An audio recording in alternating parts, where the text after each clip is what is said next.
Untuk bekerja, belajar, dan beribadah dari rumah, kini sejumlah wilayah mulai melakukan lockdown demi menghentikan penyebaran virus corona di Indonesia.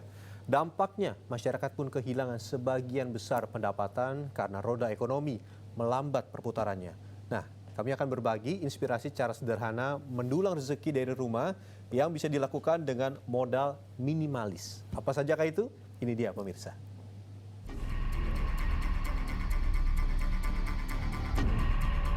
Sepanjang wabah corona, kondisi ekonomi Indonesia dan dunia jelas ikut terpukul. Dampak terberat dirasakan para pekerja sektor informal yang kehilangan konsumen, serta para pekerja sektor formal yang terancam PHK. Penghasilan menguap, periuk dapur keluarga pun terancam tidak mengepul. Himbauan pemerintah untuk work from home atau kerja dari rumah untuk sebagian profesi memang sangat sulit ya. Contohnya nih, beberapa rekan saya yang bekerja profesional tetapi juga bisa work from home atau kerja di rumah. Nah, ini bisa menjadi referensi Anda untuk tetap berada di rumah tetapi tetap bisa mencari nafkah. Gen 98,7 FM Generasi Suara Musik Indonesia. Halo Sobat Gen. Setidaknya ada 3 profesi yang bisa dikerjakan dari rumah. Pertama, mari kita jumpai Patricia Ranieta, seorang penyiar radio profesional yang kini mengerjakan tugasnya dari rumah. Full banget nonton series. Jadi ada segala aktivitas siaran yang biasanya dilakukan di studio, kini dikerjakan dari rumah, bermodalkan telepon seluler dan laptop. Rani memulai aktivitas pagi dengan merekam suaranya saat bersiaran. Dengerin kamu dari jam 7 pagi sampai jam 12 siang. Sebenarnya happy sih, tapi sebenarnya lebih happy lagi tetap bisa kalau bisa siaran balik lagi ke radio gitu. Cuma karena kondisi seperti ini ya akhirnya mau nggak mau kan. Jadi satu sisi happy, di sisi lain kayak kangen juga sama suasana siaran radio. Anda kurang mahir bercas cis-cus di radio dan lebih suka berolahraga? Jangan khawatir.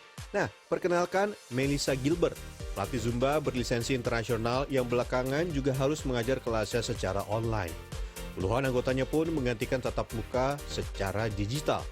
Aktivitas olahraga pun tak terkendala karena semua anggota tetap bisa mengikuti gerakan sang pelatih melalui video streaming. Semuanya dilakukan dari rumah.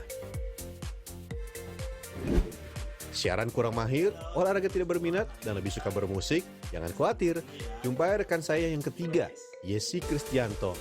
Musisi 42 tahun yang sudah 20 tahun malang melintang mengisi panggung berskala dunia seperti Java Jazz Festival dan Synchronize.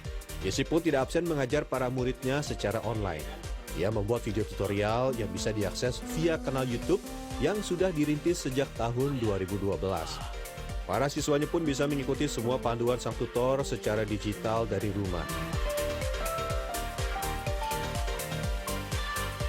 Lalu, bagaimana bila kita tidak punya skill khusus yang bisa dieksplorasi dari rumah sebagai sumber daya pencaharian?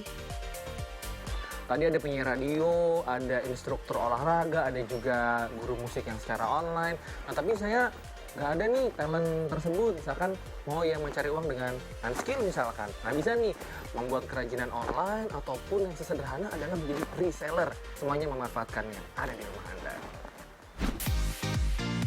Rasanya tidak ada yang tidak mungkin di era digital seperti ini. Telepon genggam nyaris tak pernah lepas dari pegangan kan? Jadi, manfaatkan saja sosial media dari situs jual beli online untuk berjualan barang-barang yang dibutuhkan masyarakat. Misalnya, kerajinan tangan seperti pakaian dan minuman bayi, hijab, atau makanan dan minuman. Berdagang secara online bisa dilakukan dari mana saja dan kapan saja. Ada lagi cara yang lebih mudah dan tidak membutuhkan modal besar, yaitu dengan menjadi penjual lanjutan barang-barang yang ditawarkan oleh penjual utama. Istilahnya reseller. Anda bisa berjualan menggunakan jaringan komunikasi WhatsApp, sosial media, atau melalui lapak toko online yang kini jadi primadona. Nah, jadi tidak ada alasan lagi berpangku tangan saat harus berdiam diri di rumah kan? Yang jelas tetap produktif, tetap aman, dan tetap dapatkan kucuran rupiah sesuai kemampuan kita. Ya meskipun di rumah tetapi tetap harus produktif, melihat peluang tentu untuk mendapatkan uang. Karena di rumah bisa memutus mata rantai penyebaran COVID-19 kepada kita dan juga kepada keluarga yang kita kasihi. Rian Fernando, Imam Muhairib, Jakarta.